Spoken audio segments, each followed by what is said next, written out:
የቲክቶከሮች ፍጥጫ የጆን ዳንኤልና የአዶናይ ትልቅ ልዩነት የልዩነታቸው መንስኤ የቲክቶከሮቹ አለመግባባት እንዴት ተፈጠረ? ከምንስ ደረሰ?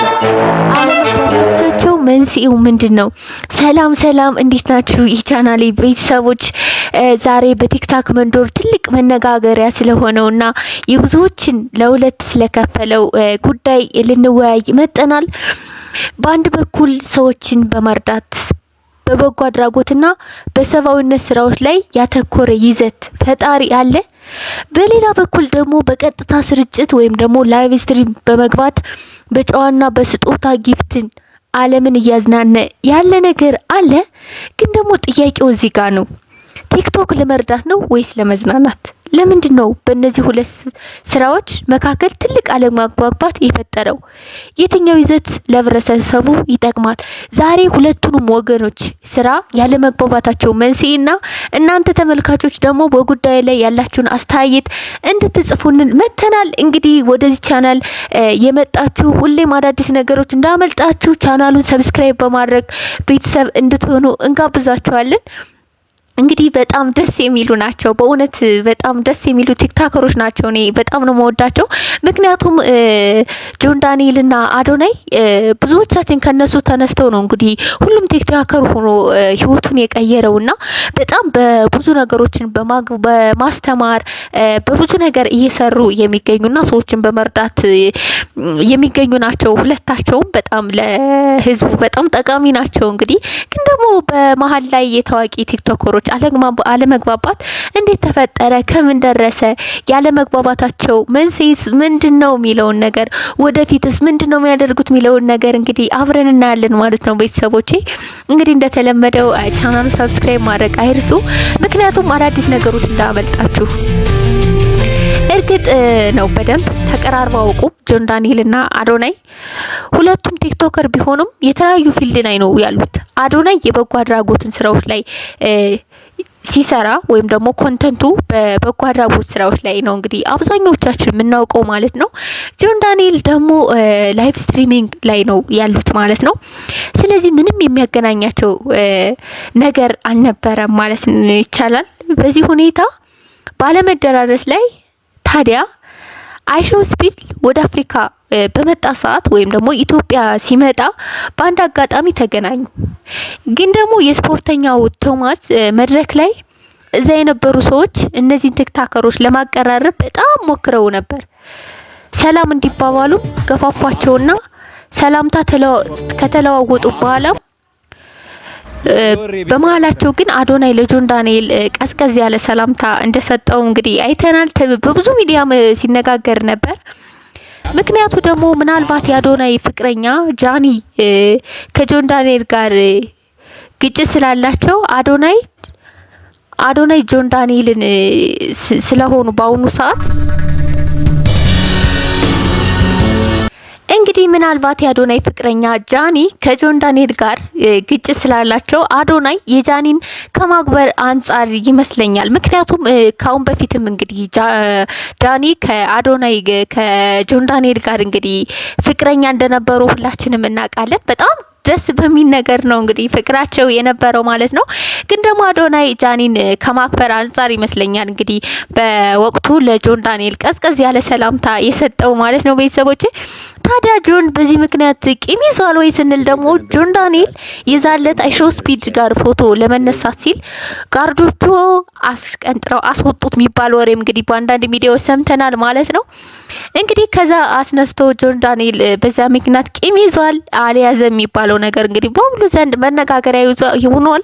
ግን ደግሞ ሁለታቸው ቂም ማይያዙ በጣም ምርጥ ቲክቶከሮች ናቸው ማለት ነው። በእውነት በጣም በእነሱ ተነስቶ ነው ማለት ነው ሰዎች እንግዲህ እዚህ ደረጃ የደረሱት እናውቃለን። ብዙ ሰዎች ናቸው ከነሱ ተነስተው የነሱን ቲክቶክ እያዩ ነው ሁሎችም ህይወታቸውን የቀየሩትና ቤተሰቦች እንግዲህ ከዛም በኋላ ቀዝቃዛ ሰላምታ ከሰጠው ከዛም ተደማምሮ ያን ቀን ለጆን ዳንኤል ጥሩ ቀን አልነበረም ሲባል እንግዲህ በብዙ ዘንድ ሰምተናል። ያ ቀን ለአዶናይ ግን በጣም ጥሩ ቀን ነበር። አይሾስፒድ ኢትዮጵያን በዛን አይሾስፒድ ኢትዮጵያ በመጣ ሰዓትም እንግዲህ ሀገራችን በእውነቱ አዶናይ በዛን ሰዓት እንግዲህ ሀገራችን በጣም ቆንጆ አድርጎ አሳይቷል ማለት ነው። አይሾስፒድ ሲያግዝ የነበረበት ሁኔታ በብዙ ዘንድ አድናቆትን ያገኘበት ቀን ነበር። ታዲያ ከዛ በኋላ በዚህ ሁኔታ ቂም የያዘው ጆን ዳንኤል አዶናይን ለሚሰድቡ አንዳንድ አጋጣሚዎች የቲክቶክ ላይቭ ጊፍት ማንሸፍሸፍ ጀምረዋል የሚባል ነገር አለ። የሆነ የቴሌግራም ግሩፕ አለ የአዶናይም አካውንቱ የሚሯሯጡ በጣም ምቀኞች አሉ። በዚህ በኩል ግን ሁለታቸውን በጣም እንደሚዋደዱ እንደ ፍቅራቸውን እንደሚገልጹ ነው እንግዲህ በዚህም ግሩፕ ውስጥ የሚወራው ማለት ነው። እንግዲህ የዛ ግሩፕ እንግዲህ የሚባል ጭምጭምታም በሁሉ ዘንድ አለ። በጣም እርስ በርሳቸው ይዋደዳሉ። ሁላቸውም ህዝብን ለማገልገል ህዝብ እንዲጠቀም ነው የሚሰሩት የሚባሉም ነገር አሉ። እውነት ነው፣ ከፊታቸው ያስታውቃል። እንግዲህ አዶናይ ሰዎችን በመርዳት ላይ በመግባት ራሱ ጆን ዳንኤል በብዙ ሰዎችን ፎሎወር እየሰጠ ብዙዎችን ከብዙ ያደረሰ ነውና ሁላችንም እናውቃለን ማለት ነው። በዚህ ምክንያት ነው እንግዲህ ባለፈው አዶናይ ኮንቴ ላይ ሪፖርት የሚያደርጉ ምቀኞች አሉ የሚል ወሬም እንግዲህ ሪፖርት አድርጎ ነበር፣ ወይም ደግሞ አንድ ቪዲዮ ሰርቶ ነበር። አዶናይ እስካሁን በጣም ብዙ መልካም ስራዎችን እየሰራ እኛን ማስደመሙን ቀጥሏል ማለት ነው። አብሶ በሰሞኑ መነጋገሪያ የሆነው አላያችሁት ከሆነ እንድታዩ በዚህ አጋጣሚ አሁንም ደግሞ የአዶናይ ለህፃኑ ያደረገለት ለልብ ህመም ህፃን ያደረገለት በእውነት በጣም ትልቅ ነው። ለሁላችንም ወጣቶች አርአያ የሚሆን ነው። አንድ ሰው ገንዘብ ካለው በምን መልኩ መርዳት እንዳለበት ብሎ እንግዲህ አዶናይ በጣም ትልቅ ነገር ነው ያደረገው። የሰው ልጅ ምንም ባያደርግለት እንኳን አይዞ ብሎ ተስፋ ማድረግ መስጠት እንኳን በጣም ትልቅ ነገር ነው። ሰውን ከማስጨነቅ ይልቅ አይዞ ብሎ እንኳን መልካም ነገር ማድረግ በእውነት በጣም ትልቅ ነገር ነውና አዶናይ እንግዲህ ብዙዎቻችን ነው ያስለቀሰው በእውነት በዚህ ህፃን ያደረገው ነገር ማለት ነው። እንግዲህ ህፃኑም መልካም ነገር እንመኝለታለን። በእውነት ህፃኑም ደህና ሆኖ በሌላ ቪዲዮ እንግዲህ እንጠብቀዋለን ማለት ነው። እንግዲህ አሁን እንዲሁም ደግሞ ጆን ዳንኤል በተለያዩ ላይቭ በማግባት እንግዲህ የተለያዩ ሰዎችን በመርዳት ኢንፎርሜሽኖችን ሸር በማድረግ እንዴት ሆኖ ይሆን ምናምን ስንል ራሱ በተለያዩ ምክንያት የሚያግዝ ነውና ስለዚህ ከዛ አስነስቶ ነው እንግዲህ እንትን ያለው ማለት ነው። ከዛ ቀን አስነስቶ እንግዲህ ሁሉም ሰው እንትን እያደረገ ይገኛል። እንግዲህ የሁለታቸው ልዩነት አብዛኛው ሰዎቻችን እንግዲህ ምንድነው የጆን ዳንኤል እና የሁለታቸው ልዩነት ምንድነው የሚል ብዙዎቻችን አለመግባባት ፈጥሯል ማለት ነው። እንግዲህ ከዚህም በኋላ እንግዲህ በመልካም ስራዎች አዶናይ እንግዲህ በመልካም ስራዎች አስደምሟል። ጆን ዳንኤልም ጥሩ እየተንቀሳቀሰ ነው። ላይቭ ስትሪም ውጭም የተለያዩ ነገሮችን እየሰራ ወደ 4.5 ሚሊዮን የቲክቶክ ፎሎወሮችን አሉት። በቅርቡ እንግዲህ 5 ሚሊዮን ይገባልም እየተባለ ነው። እንግዲህ እንደሚገባ እንግዲህ ከዚህም በኋላ ወንድማችን አድጎ በጣም ትልቅ ደረጃ እንድንደርስ የሁላችንም ምኞት ነው ማለት ነው። ቤተሰቦቼ ለጆን ዳንኤል እና ለአዶናይ አለመግባባት መፍትሄ የምትሆን ሰው ደግሞ ጃኒ ናት የሚባልም ነገር አለ።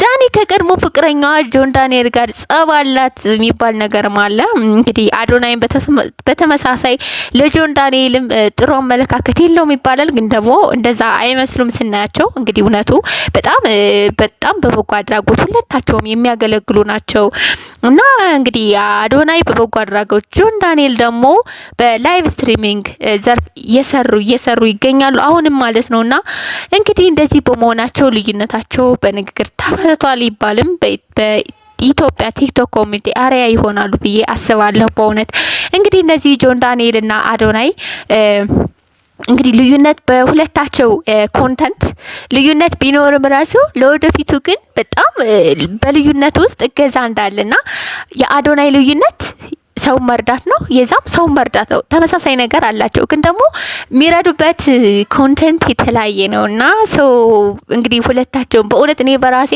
ጆን ዳንኤልና አዶናይን በጣም ነው የማመሰግነው። እንዲሁም ጃኒ በጣም ብዙ ሰዎችን እያገዙ ነው የሚገኙት። በጣም በብዙ ዘንድ ማይቆጠሩ ሰዎችን በጣም እያገዙ ነው የሚገኙት ማለት ነው። እንግዲህ ቤተሰቦቼ የዛሬ ቪዲዮ አዳዲስ ነገሮች ይሄን ይመስል ነበር። ለእናንተ ግን ለሶሻል ሚዲያ ላይቭ ስትሪም ገብቶ ሰውን መርዳት ወይስ ደግሞ ሰውን መርዳት ወይስ በውጭ ዝም ብሎ ሰውን መርዳት የትኛው ይሻላል የሚለውን እንግዲህ ሀሳብ አስተያየታችሁን ኮሜንት ላይ ጻፉ። እንዲሁም እናንተ ደግሞ ምን እንደሚመስል በደንብ እናያለን ማለት ነው። ለወደፊቱም ደግሞ የእናንተ ሀሳብ ምን ይመስላል የሚለውን ነገር በደንብ እናያለን ማለት ነው። ሁሌም አዳዲስ ነገሮች እንዳመልጣችሁ ሰብስክራይብ እያደረጋችሁ ቤተሰብ ሁኑ። ቲክቶክ ለመርዳት ነው ወይስ ለመዝናናት? ለምንድነው በእነዚህ ሁለት ስራዎች መካከል ትልቅ አለመግባባት የፈጠረው? የትኛው ይዘትስ ለህብረተሰቡ ይጠቅማል ሚለውን ነገር እንግዲህ ራሳችሁ ኮሜንት ስር አስቀምጡልኝ ማለት ነው። በጉዳይ ላይ ያላችሁን አስተያየቶች አስቀምጡ። በጣም ምርጥ ናቸው። በሌላ አዳዲስ ነገሮችም እንዲሁ እንግዲህ እንመጣለን። ሰብስክራይብ እያደረጋችሁ ቤተሰብ ሁኑ። ቻው ቻው። ሀገራችን ሰላም ያድርገው ባይ